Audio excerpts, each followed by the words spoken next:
Hello everyone, welcome back to the channel banking professionals make it possible. उम्मीद करती हूँ आपकी तैयारी अच्छी चल रही होगी, आपका हेल्थ भी अच्छा होगा। इस प्लेलिस्ट में हम लोग कर रहे हैं अदर दैन पजल सारे टॉपिक्स रीजनिंग के कंप्लीट, जो कि हमारे आरआरबी के एग्जामिनेशन के लिए हेल्पफुल होने वाले हैं, आरआरबी प्रीलिम्स के लिए। उम्मीद करती हूँ आपने अभी तक प्लेलिस्ट को कंप्लीट कर लिया होगा, नहीं किया है तो कंप्लीट कर लीजिए, इससे आपको बहुत हेल्प मिलने वाला है। क्योंकि अगर एग्जामिनेशन में 25 मार्क्स का पजल आ गया और पजल से आप फिर भी डरते हैं तो 15 नंबर आपको ये प्लेलिस्ट दिलाएगा। अगर आप पजल में थोड़े से अच्छे हैं तो आप वहाँ पे 25 प्लस स्कोर कर सकते हैं। अगर आप पजल में बहुत अच्छे हैं तो हो सकता है आप 40 में 40 स्कोर कर पाएँ। ठीक है, तो अभी तक हमने blood relation, syllogism, direction sense, inequality, alphanumeric कर लिया है। ये आज कोडिंग डिकोडिंग का क्लास हम लोग कंप्लीट करने वाले हैं। उम्मीद करती हूँ आपने अभी तक चैनल को सब्सक्राइब कर लिया होगा, नहीं किया तो सब्सक्राइब करके बेल आइकन दबा लीजिए ताकि आगे आने वाले वीडियो के अपडेट आपको मिलते रहें। चलिए शुरुआत करते हैं। जैसा मैंने आपको कहा कि ये सारे टॉपिक्स जो हैं वो हमने कवर कर लिए हैं। आज बारी है कोडिंग डिकोडिंग की। चलिए शुरुआत करते हैं। कोडिंग डिकोडिंग है क्या? कुछ वर्ड्स लिखे होते हैं, ठीक है, कुछ एक स्टेटमेंट लिखा होता है जिसमें हर एक वर्ड का मीनिंग होता है। ठीक है, हर एक वर्ड को कोडेड फॉर्म में लिखा जाता है जिसे हमें डी कोड करके आंसर बताना होता है। अगर मैं आपसे पूछूं कि गुड के लिए कौन सा कोड यूज़ हुआ है, ठीक है, अगर मैं आपसे पूछूं कि मनी के लिए कौन सा कोड यूज़ हुआ है, तो ये सारे वर्ड्स हैं और ये सारा उसका कोड है। ठीक है, in a certain code language good time to buy is written as, ये रिटेन एज मतलब गुड टाइम टू बाय को लिखा गया है इस तरीके से। ठीक है, तो इसमें गुड टाइम टू बाय इन सब के लिए अलग अलग कोड है। ठीक है, ये 4 कोड है। अब किसके लिए कौन सा है वो देखते हैं। यहाँ पे लिखा मैंने गुड टाइम टू बाय। ये जो मैं आपको बता रही हूँ ये आपको शुरुआत में, अगर आपको बिल्कुल भी नहीं आइडिया है कोडिंग डिकोडिंग का, तो ये आपको पेपर पे लिख के बनाना पड़ेगा। आपको आइडिया हो जाएगा तो आप सिर्फ लिंक करना सीख जाएंगे, वो भी मैं आपको बताऊंगी। आगे देखते हैं इन्वेस्ट मनी एंड टाइम। अब यहाँ पे लिखा मैंने इन्वेस्ट मनी एंड, और टाइम मैं नहीं लिखूंगी। क्यों? क्योंकि टाइम यहाँ भी मुझे दिख रहा है और यहाँ मैंने टाइम ऑलरेडी लिखा हुआ है। इसका मतलब कि कोई एक ऐसा कोड है जो हमें यहाँ पे और वहाँ पे दोनों जगह सेम मिलेगा। तो देखते हैं, मुझे यहाँ पे बाय दिखा और यहाँ पे भी बाय दिखा, इसके अलावा और कोई कोड मुझे मिलता जुलता नहीं दिख रहा है। इसका मतलब है कि टाइम के लिए कोड जो है वो बाय यूज़ हुआ है। ठीक है, अब यहाँ पे बाय गुड स्टफ ओनली, यहाँ पे मैं लिखूंगी, बाय नहीं लिखूंगी क्योंकि यहाँ पे ऑलरेडी बाय हमने लिखा हुआ है। ठीक है, बाय गुड भी हमने लिखा हुआ है, यहाँ गुड भी है। स्टफ ओनली यहाँ पे हम लोग लिख लेंगे क्योंकि स्टफ ओनली अभी तक हमने नहीं लिखा है, तो स्टफ और ओनली। ठीक है, और गुड और बाय इन दोनों के लिए कोई एक ऐसा, दोनों के लिए 2 कोड होगा जो कि हमें यहाँ भी दिखेगा और यहाँ भी दिखेगा। अब मुझे दिख रहा है DO, डू और KW, डू और KW यहाँ भी दिख रहा है, डू और KW वहाँ भी दिख रहा है। तो इसका मतलब है कि इसके लिए या तो डू है या तो फिर KW है। ठीक है, बाय के लिए भी या तो डू है या तो फिर KW है। ठीक है, इस तरीके से हमने यहाँ पे नोट कर लिया। आगे मिलेगा तो इसे हटा देंगे। अब आगे देखते हैं कि सिर्फ और सिर्फ यहाँ पे हमें 2 बचा, 2 के लिए यहाँ पे NJ बचा। इसका मतलब कि 2 का कोड जो है वो NJ हो जाएगा। ठीक है, अब देखते हैं invest money and time. Invest money and time तो हमने कर लिया। बाय गुड्स स्टफ ओनली, अब देखते हैं only work and money. Only हमने लिख लिया, ठीक है, मनी लिख लिया, वर्क और ओनली, वर्क और ओनली अभी तक हमने नहीं लिखा है। तो हम क्या करेंगे, यहाँ पे वर्क लिख लेंगे और यहाँ पे हम लोग ओनली लिख लेंगे। ठीक है, अब देखते हैं कि हमें और क्या यहाँ पे मिल रहा है। ओनली हमने, सॉरी, यहाँ पे हमने ओनली लिखा हुआ है। अब देखिए कि ओनली जो है यहाँ भी है और ओनली यहाँ भी है।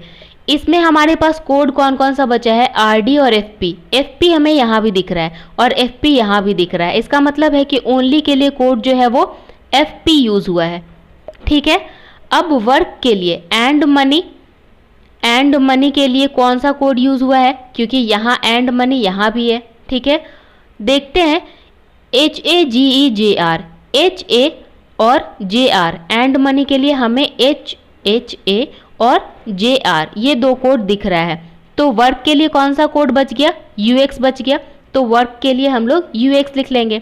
ठीक है, अब यहाँ पे हमने टाइम का BY कर लिया है और HA JR HA और JR हमने टाइम मनी एंड के लिए लिखा हुआ है। इसका मतलब कि इन्वेस्ट के लिए सिर्फ और सिर्फ एक कोड बचा है, वो है जीई। तो इन्वेस्ट के सामने हमने जीई लिख लिया, ठीक है। अब हमारे पास इसमें सिर्फ और सिर्फ स्टफ बचा है। स्टफ के लिए कौन सा कोड बचेगा, क्योंकि एफपी हो गया, केडब्ल्यूडीओ हो गया, तो आरडी बचा है, तो स्टफ के लिए आरडी हो गया। अब इसमें हमें तोड़ने के लिए, जैसे अगर आपसे पूछा जाए कि कौन सा कोड जो है वो गुड के लिए यूज हुआ है, तो हम लोग अगर ऑप्शन में इधर और दिया है, इधर डू और के डब्ल्यू, तब तो आंसर सही है। अगर डू और के डब्ल्यू दोनों नहीं दिया है इधर और करके, तो या इसका आंसर हो जाएगा सी एन डी। जहां पे भी पॉसिबिलिटी बन रही है, जैसे मनी एंड के केस में क्लियर नहीं पता है कि कौन सा कोड यूज हुआ है, तो यहाँ पे भी या तो सी एन डी होगा, या तो ऑप्शन में अगर एच ए और जे आर दोनों दिया हुआ है तो ये वाला ऑप्शन हो जाएगा, ठीक है। तो उम्मीद करती हूँ आपको समझ में आया होगा कि कैसे कैसे वर्ड्स को हर एक लाइन में ढूंढ के हम लोग लिंक करते हैं और वहां से डी कोड करते हैं अपने पूरे वर्ड्स को, पूरे सेंटेंस के एक एक वर्ड को। अब आगे देखते हैं और भी कुछ तरीका है, जैसे कुछ लैंग्वेज में सन साइंस ब्राइटली, तो सन साइंस ब्राइटली को डो को डा को सुन लिखा हुआ है, ठीक है। Houses are brightly lit, houses are brightly lit, तो हमें यहाँ पे क्या दिख रहा है, ब्राइटली दिखा हमें, ठीक है। अब यहाँ पे काडो, उला, अरी और डा यूज हुआ है, तो यहाँ पे सन साइंस ब्राइटली और हाउसेज आर ब्राइटली लिट में सिर्फ और सिर्फ ब्राइटली मुझे कॉमन दिख रहा है। इसका मतलब कि ब्राइटली के लिए कौन सा कोड यूज हुआ है, यहाँ भी डा है और यहाँ भी डा है, इसका मतलब कि ब्राइटली के लिए डा यूज हुआ है, ठीक है। Light comes from sun, from sun, तो देखिए कि लाइट कम्स फ्रॉम सन, यहाँ पे भी सन हमें दिखा और यहाँ पे भी सन दिखा, इसका मतलब कि सन का कोड हम लोग निकाल सकते हैं, ठीक है। अब यहाँ पे डोपी, कुप, को और एनआरओ, तो यहाँ पे भी को दिख रहा है और यहाँ पे भी को दिख रहा है, इसका मतलब कि सन के लिए जो कोड है वो को होगा, ठीक है। अब यहाँ पे साइंस अगर है तो साइंस के लिए सूल हो जाएगा, ठीक है। पूछा क्या गया है, what code word are written for sun and brightly respectively, तो सन के लिए को और ब्राइटली के लिए डा, तो ये कोडा हो जाएगा इसका सॉल्यूशन, ठीक है। अब इसको डेटा सफिशिएंसी के रूप में अगर यूज किया जाए तो आपको दिया जाएगा कि ये रहा स्टेटमेंट 1, ये रहा स्टेटमेंट 2 और ये रहा स्टेटमेंट 3। अगर सन और ब्राइटली के लिए हम लोग को कोड निकालना है कि कौन सा कोड यूज हुआ है, तो स्टेटमेंट 1 और 2 को यूज करके निकाला गया है, या 1 और 3 को, या फिर 3 और 2 को, या तो फिर 1 और 3 को यूज करके निकाला गया है। तो कौन सा स्टेटमेंट यूज करके इन दोनों का कोड निकालने में आसानी होगी, तो ये डेटा सफिशिएंसी का क्वेश्चन बन जाएगा। उम्मीद करती हूँ समझ में आया होगा। ये क्वेश्चन बहुत इजी है, जो कि एसएससी लेवल का है, बट स्टिल समझा रही हूँ तो इसलिए भी इसे यहाँ पे ले लिया। If light is called morning, light को हम लोग लाइट नहीं कहेंगे, हम लोग मॉर्निंग कहेंगे, और मॉर्निंग को डार्क कहेंगे, ठीक है। लाइट को मॉर्निंग, मॉर्निंग को डार्क, डार्क को नाइट कहेंगे, और नाइट को हम लोग सनसाइन कहेंगे, ठीक है। एंड सनसाइन को हम लोग डस्क कहेंगे। तो हम लोग स्लीप कब करते हैं, हम लोग सोते कब है, हम लोग सोते हैं नाइट में, और नाइट को हम लोग सनसाइन कहेंगे, तो सनसाइन इसका आंसर हो जाएगा। बहुत बार क्या करते हैं लोग कि लाइट को मॉर्निंग, मॉर्निंग को डार्क, डार्क को नाइट, नाइट को सनसाइन, तो अब सनसाइन को भी हम लोग कोड में ले आते हैं कि सनसाइन को तो डस्क कहते हैं, तो हम लोग डस्क में स्लीप करते हैं। नहीं, यहाँ पे कहा गया है कि night is called sunshine, night को हम लोग सनसाइन कहते हैं, सिर्फ और सिर्फ नाइट को सनसाइन कहते हैं, ये कोडेड फॉर्म में, और सनसाइन रियल वर्ड है जिसको कोडेड में डस्क कहते हैं। तो रियल वर्ड नाइट है और नाइट का कोडिंग सनसाइन है, इसका मतलब हम लोग सोते कब हैं, सनशाइन में, ठीक है। ये हो जाएगा इसका आंसर, डस्क नहीं होगा, ध्यान रखिएगा। आगे बढ़ते हैं। Custom is written as UCTSMO, देखिए CUSTOM। अब क्या करेंगे हम लोग, UCTSMO। अब यहाँ पे साफ साफ दिख रहा है कि दो दो वर्ड को तोड़ दिया गया है और क्रॉस क्रॉस करके लिख दिया गया है, ठीक है। इसका तरीका मैंने हालांकि आपको पहले भी बताया है, 1 2 3 4 5 इस तरीके से है। तो इन दोनों को क्रॉस कर दिया जाता है इसके सामने और फिर इसको क्रॉस किया जाता है, ठीक है। हो सकता है 3 4 5, हो सकता है इन दोनों को क्रॉस कर दिया जाए, फिर इन दोनों को क्रॉस कर दिया जाए और इसके सामने लिखा जाए। तो इस तरीके से कोडिंग बनता है, ठीक है। तो अगर हम लोग कस्टम के रूल को फॉलो करेंगे तो फेमस को क्या लिख सकते हैं हम लोग, AFOMSU, ठीक है, AFOMSU, ये हो जाएगा इसका कोड, ठीक है। उम्मीद करती हूँ ये समझ में आया होगा। If A is coded as 3, अब यहाँ पे आपका काम आएगा कि A से Z तक हर एक अल्फ़ाबेट का कौन सा रैंक होता है, सीधा और उल्टा। A का 1 है, B का 2 है, C का 3 है, D का 4 है, फिर E का 5 है, F का 6 है। इस तरीके से आपका Z तक 26 बनता है। उल्टा किया जाए तो A का अपोजिट Z, B का Y, C का X, D का W, E का V, F का U, G का T, H का S, I का R, J का Q, K का P, L का हो गया O, M का हो गया N, बाकी सारा हो गया, ठीक है। तो इसका तरीका मैंने आपको बताया हुआ है। अगर आप बोलेंगे फिर से तो मैं फिर से बता दूंगी, बहुत आसान तरीका है। सो अभी चलते हैं यहाँ पे कि अगर A को हम लोग 3 कोड कर रहे हैं और B को 4 कोड कर रहे हैं, तो ध्यान रखिए कि A का पोजीशन 1 होता है तो हमने 2 जोड़ दिया, B का पोजीशन 2 होता है, हमने 2 जोड़ दिया। इस तरीके से F का पोजीशन 6 होता है, A का पोजीशन 1 होगा, C का पोजीशन 3 और E का पोजीशन 5, ठीक है। तो इसका कोड क्या बनेगा, क्योंकि हर जगह 2 जोड़ रहे हैं तो यहाँ पे 8, 3, 5 और 5, 2, 7, ये हो जाएगा इसका फेस का कोड। उम्मीद करती हूँ समझ में आया होगा। आगे बढ़ते हैं। In a certain code language live free die well. अब अगेन ये क्वेश्चन नंबर फर्स्ट की तरह है। यहाँ पे देखिए हमें क्या दिख रहा है, फ्री दिख रहा है, ठीक है, यहाँ पे भी फ्री दिख रहा है। अब यहाँ पे मैं आपको सीक्रेट बताऊंगी कि मैंने इसे कैसे सीखा था खुद से। अब फ्री यहाँ भी दिख रहा है और फ्री यहाँ भी दिख रहा है। अब कोड देखते हैं कि कोड हमें कौन सा यहाँ पे दिख रहा है। SU दिख रहा है और SU दिख रहा है, तो हम क्या करेंगे, यहाँ पे फ्री लिखेंगे और SU लिख लेंगे, ठीक है। अब देखते हैं लीव हमें यहाँ भी दिख रहा है और लीव हमें यहाँ भी दिख रहा है, ठीक है। लीव के लिए कौन सा कोड यूज हुआ होगा, KH यहाँ भी दिख रहा है हमें और KH यहाँ भी दिख रहा है, तो हम लोग लीव लिखेंगे और KH लिखेंगे, ठीक है। अब डाई वेल, तो यहाँ पे वेल मुझे दिखा, डाई तो कहीं नहीं दिखा, लेकिन वेल यहाँ भी दिख गया। अब NG और MD, तो डाई के लिए NG यूज हुआ होगा, तो सॉरी वेल के लिए, वेल दोनों जगह है तो वेल के लिए NG यूज हो गया। तो डाई के लिए सिंपली एक ही तो कोड बचा है MD, तो डाई के लिए कौन सा हो जाएगा, MD, ठीक है। अब आगे देखते हैं राइट टू लाइफ। 2 हमें यहाँ पे दिख रहा है, ठीक है, 2 यहाँ पे भी दिख रहा है, तो अब हम लोग 2 यहाँ पे लिखेंगे। अब कोड इन दोनों में ढूंढेंगे, तो K यहाँ भी दिख रहा है मुझे और K यहाँ भी दिख रहा है, तो K 2 के लिए हो गया, ठीक है। राइट और लाइफ, राइट और लाइफ बचा हुआ है, तो लाइफ को हम लोग ढूंढेंगे। लाइफ यहाँ भी है और लाइफ यहाँ भी है, या तो VA होगा या तो OP होगा। यहाँ पे OP है, इसका मतलब है कि लाइफ के लिए जो कोड यूज हुआ है वो OP है, ठीक है। अब कौन सा बच गया हमारे पास, राइट, राइट के लिए VA हो जाएगा, क्योंकि SU OP के हमने कर लिया है तो VA यहाँ पे हो जाएगा, ठीक है। अब 2 हो गया, लीव हो गया, मेक होम, ठीक है, मेक होम, तो हमने क्या किया, मेक भी लिखा और होम भी लिखा। अब ढूंढते हैं कि कौन से स्टेटमेंट पे हमें मिलेगा, तो मेक मुझे यहाँ दिख रहा है और मेक इसमें भी दिख रहा है, तो यहाँ पे बचा क्या, TL और RN, ठीक है, ये RN होगा, ये RN होगा, ठीक है। तो RN हो गया किसके लिए, मेक के लिए RN हो गया, तो होम के लिए क्या हो जाएगा, TL हो जाएगा, ठीक है। अब योर बचा है, यहाँ पे शायद मैंने कुछ मिस किया है, यहाँ पे RN ले लेते हैं ना, ये RI छोड़ देते हैं, ठीक है। तो ये योर के लिए कौन सा कोड बच जाएगा, सिर्फ और सिर्फ RI, तो योर के लिए RI हो जाएगा। ये हो गया आपका सॉल्यूशन कंप्लीट। अब मैं आपको बताती हूँ कि मैंने इसे कैसे सीखा था। मैं सारा का सारा इरेज कर रही हूँ, चलिए सिर्फ इतना इरेज करती हूँ। देखिए मैंने जब सीखा था ना, तो मैं क्या करती थी, सारा का सारा ये जितना भी क्वेश्चन लिखा हुआ है इसको पेज पे लिखती थी, ठीक है। पेज पे लिखने के बाद मैं क्या करती थी, फ्रेम बनाती थी। मुझे लिव यहाँ दिखा है तो लिव को स्क्वायर में डाल दिया, लिव को स्क्वायर में डाल दिया, और फिर इन दोनों स्टेटमेंट को कंपैरिजन करती थी कि कहाँ पे मुझे दिख रहा है।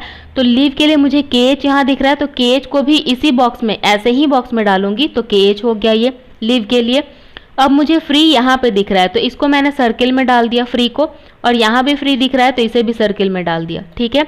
अब इन दोनों को कंपैरिजन करूंगी। अब यहाँ पे मुझे सू दिख रहा है, तो सू को मैंने सर्किल किया और सू को यहाँ पे सर्किल कर लिया, ठीक है। अब मुझे डाई और वेल में, वेल मुझे यहाँ पे दिख रहा है और वेल मुझे यहाँ पे दिख रहा है, तो यहाँ पे मैं इसे क्लाउड के रूप में बना लूँगी, ठीक है। और वेल को यहाँ पे भी क्लाउड के रूप में बना लिया मैंने, ठीक है। अब NG और MD, तो NG मुझे यहाँ भी दिख रहा है और वहाँ भी दिख रहा है, तो NG को भी मैंने क्लाउड में बना लिया।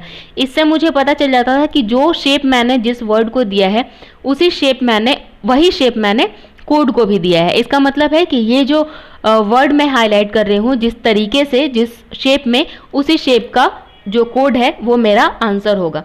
तो इस तरीके से करते करते मैंने सिर्फ देख के स्टेटमेंट में सिर्फ वर्ड ढूंढती हूँ कि ये वाला वर्ड मुझे और कहाँ मिलेगा, उस तरीके से मैं अब ये बनाने में बहुत ज़्यादा वक्त नहीं लगेगा, ठीक है। तो इस तरीके से आप प्रैक्टिस कीजिए, आपको भी बहुत अच्छा इंप्रूवमेंट देखने को मिलेगा। चलिए आगे बढ़ते हैं थोड़ा सा एडवांस लेवल की तरफ। वो तो बेसिक था, फिर भी म्यूजिक इज नेचुरल मेडिसिन। अब इसको कोड किया गया है $5, अल्फ़ाबेट भी है, डिजिट भी है और सिंबल भी है। तो अब एक बात बताइए, यहाँ पे आप देखिए कि 5 है, 2 है, 7 है और 8 है। काउंट कीजिए वर्ड को, 1 2 3 4 5। तो हो सकता है ये 5 वर्ड के लिए, 5 वर्ड वाले के लिए यूज़ हुआ हो। यहाँ पे 2 वर्ड हैं तो हो सकता है 2 वर्ड वाले के लिए यूज़ हुआ हो। यहाँ पे 3 3 6 1 7 है, ये 7 है, ये 7 है, ये 2 है और ये 5 वर्ड है, तो ये 7 हो सकता है इसके लिए यूज़ हुआ हो। मेडिसिन में 3 3 6 और 2 8 है, तो ये 8। अब हम लोग यहाँ तक तो लग रहा है कि सही ट्रैक पे जा रहे हैं। चलिए नेक्स्ट लाइन भी देख लेते हैं। यहाँ पे ये 3 और 3 6 वर्ड है, ठीक है, तो यहाँ हमें 6 मिल गया। अब यहाँ पे देखते हैं 3 और 2 5 है, तो 5 इसमें है क्या, हमें यहाँ पे भी 5 मिल गया। यहाँ पे 3 3 6 1 7, ये 7 मिला हमें, तो ये भी 7 है। अब यहाँ पे 3 6 9 है, ये 9 है, तो यहाँ पे 9 हमें मिल गया। इसका मतलब कि हम लोग सही ट्रैक पे जा रहे हैं। डिजिट तो हमने फाइंड आउट कर लिया। अब देखते हैं कि ये जो अल्फ़ाबेट है UIAE, ये कहाँ से आ रहा है। तो अब हम लोग ढूंढेंगे कि 5 के लिए अगर ये यूज़ हुआ है, ये वाला यूज़ हुआ है, तो U कहाँ से आ रहा है। तो सेकेंड लेटर इसमें मुझे U दिख रहा है। अब 2 वाले में I है, ठीक है, 2 वाले में अगर I यूज़ हुआ है तो I कहाँ से आएगा, ठीक है, तो ये गड़बड़ बात हो जाएगा, ये कैसे आएगा। तो अब एक बात और ध्यान से समझिएगा कि ये जो है फर्स्ट वॉवेल है, U जो है वो फर्स्ट वॉवेल है और इज में फर्स्ट वॉवेल क्या है, I है, ठीक है। तो ये हो सकता है। नेचुरल में ये 7 वर्ड का था नेचुरल, ठीक है, 7 डिजिट का बना हुआ है, 7 अल्फ़ाबेट का एक वर्ड बना हुआ है, तो ये 7 तो यहाँ तक ठीक है, लेकिन A कहाँ से आया, ठीक है, तो A पहला इसका वॉवेल है, 8 के साथ E का कॉम्बिनेशन है, इसका मतलब है कि E जो है वो पहला वॉवेल है। तो यहाँ तक देखते हैं, शायद हम लोग सही जा रहे हो। इस केस में देखते हैं, अगर 6 के साथ E का कॉम्बिनेशन है, तो देखिए अगेन E जो है वो पहला वॉवेल है। यहाँ पे वेजिटेबल में E है, वो भी पहला वॉवेल है, ठीक है। मिक्स में A पहला वॉवेल है, तो A यहाँ पे भी है। हेल्दी में E पहला वॉवेल है, तो E यहाँ पे भी है। मतलब हम लोग जो है ये सही ट्रैक पे जा रहे हैं कि हमारा सॉल्यूशन जो है वो सही जा रहा है। हेल्थ में देखिए 3 4 और 2 6 डिजिट यहाँ भी है। पहला वॉवेल जो है वो E है, तो पहला वॉवेल E है, ठीक है। अब एंड में 3 है, तो ये 3 रहा, पहला वॉवेल A हो गया। मनी में 5 है, पहला वॉवेल O हो गया, ठीक है। बैलेंस में 3 3 6 1 7 है और पहला वॉवेल A हो गया, ठीक है, ये भी हमने बना लिया। लाइफ में 4 है और पहला वॉवेल I है। एक्स्ट्रा में 5 है, पहला वॉवेल E है, ठीक है, 4 और I, 5 और E।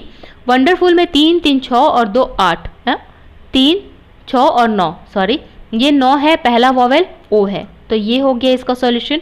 नाउ में 3 है और पहला वॉवेल O है, तो ये हो गया इसका फाइनल सॉल्यूशन, ठीक है। उम्मीद करती हूँ समझ में आ गया होगा आपको। इसी तरीके से अगर दे दिया जाता कि ये, मैं सिर्फ इसको लेके एक बार आपको समझाती हूँ। अगर ये एडवांस लेवल बनाया जाता है मेंस पर्पस के लिए, तो मैं इसे $25 U 4 I 49 A 64 E। तो आप जब तक प्रैक्टिस नहीं करेंगे आपको नहीं समझ में आएगा। ये $5 E है, तो ये मैंने स्क्वायर कर दिया है, सबका स्क्वायर कर दिया है, तो तो ये थोड़ा सा इसका लेवल ऊपर हो गया, इस क्वेश्चन के लेवल से थोड़ा सा ऊपर हो गया, ठीक है, 10% ऊपर मैं कह सकती हूँ, ठीक है। अगर इसमें मैंने किया कि ये $5 और U का पोजीशन मैंने लिख लिया PU,